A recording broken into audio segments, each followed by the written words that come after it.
गुणनखंड विधि से निम्न द्विघात समीकरणों के मूल ज्ञात कीजिए। थर्ड क्वेश्चन है इसी का। √2x² + 7x + 5 √2 = 0 द्विघात समीकरण है, तो इसे हम लोग ax² + bx + c = 0 इस रूप में लिख सकते हैं। तो सबसे पहले a × c करने पर तो a का मान यहाँ से √2 है मल्टीप्लाई, और c का मान 5√2 है। रूट का मल्टीप्लाई रूट के साथ किया, सेम वैल्यू है तो कट जाएगी, तो 5 × 2 हो जाएगा, 5 × 2 10। अब इसके अभाज्य गुणनखंड करने पर 2 की टेबल में 10 5 बार में आता है, 5 की टेबल में 5 1 बार में आता है।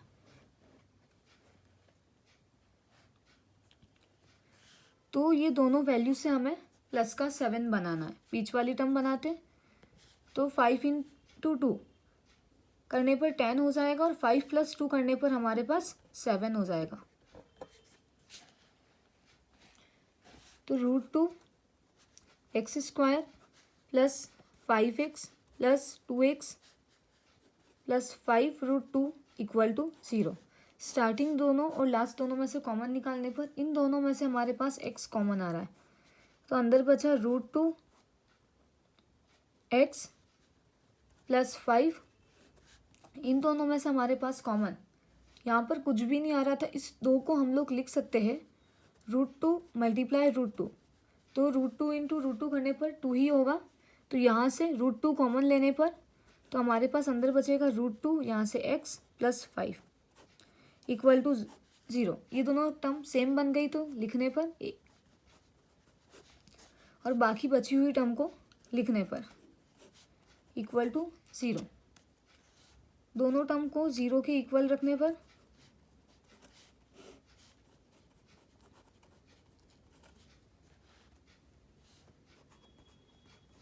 प्लस का 5 बराबर के उधर गया तो माइनस का, प्लस का उधर गया तो माइनस का √2।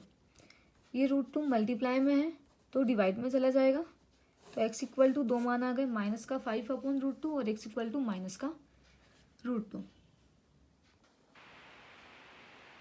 फोर्थ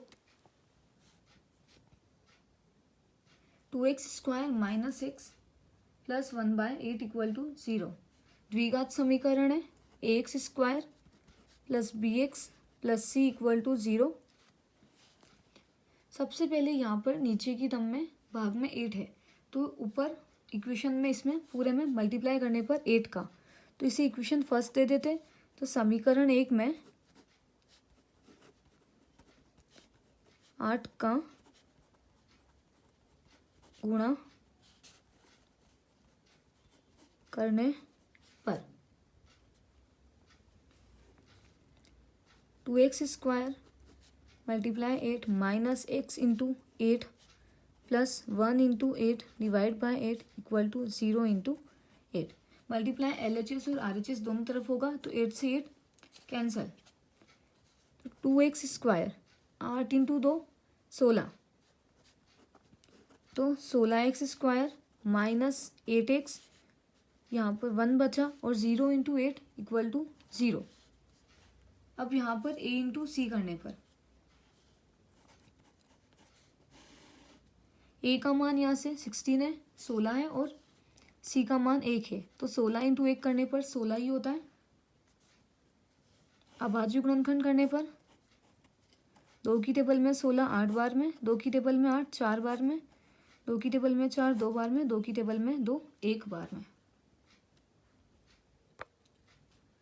अब यहाँ पर इन्हीं टर्म से हमें माइनस का 8 बनाना है।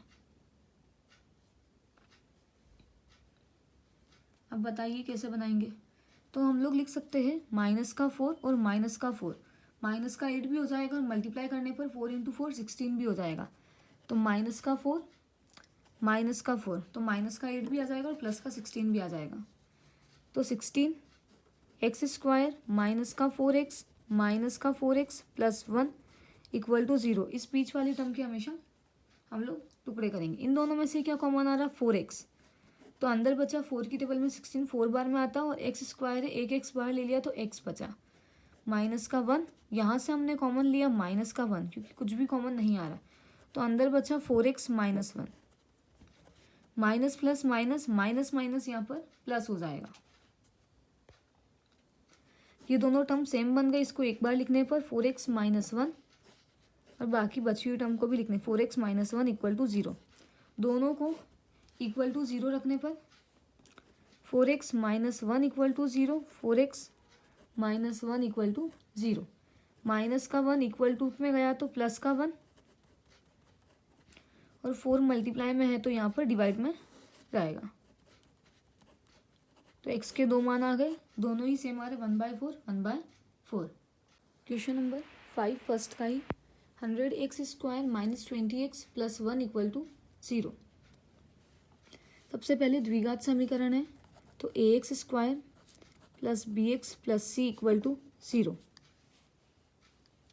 a इंटू सी करने पर a का मान यहाँ से 100 है और c का मान 1 है। 100 इंटू 1 करने पर हमारे पास 100 ही आता है। अब यहाँ पर 100 के टुकड़े करने पर 10 की टेबल में 100 गया 10 बार में और 10 की टेबल में 10 गया एक बार में।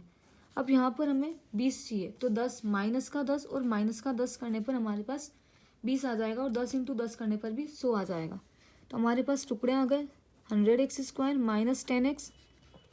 Minus 10x plus 1 equal to 0। इन दोनों में से और इन दोनों में से कॉमन निकालने पर इन दोनों में से कॉमन आ रहा है 10x, तो अंदर बचा 10x माइनस 1। इन दोनों में से कुछ भी कॉमन नहीं आ रहा है तो प्लस का 1 माइनस का 1 लेने पर क्यों बताती हूँ। यहाँ से 10x माइनस 1 नहीं प्लस 1, तो minus plus minus minus plus, यहाँ पर माइनस है तो माइनस माइनस मल्टीप्लाई होके प्लस हो जाएगा और ये दोनों टर्म भी सेम बननी चाहिए। तो इन दोनों को एक बार लिखने पर 10x माइनस 1 और बचा हुआ 10x माइनस 1 इक्वल टू 0। दोनों के इक्वल में 0 रखने पर 10x minus 1 equal to 0, 10x minus 1 equal to 0। Minus का 1 उधर गया तो प्लस का और 10 मल्टीप्लाई में है तो यहाँ पर डिवाइड में चला जाएगा। तो x का एक मान आया 1/10, यहाँ से भी 10x माइनस का उधर गया तो प्लस में और 10 मल्टीप्लाई में है तो डिवाइड में x का दूसरा मान भी 1/10 ही आया।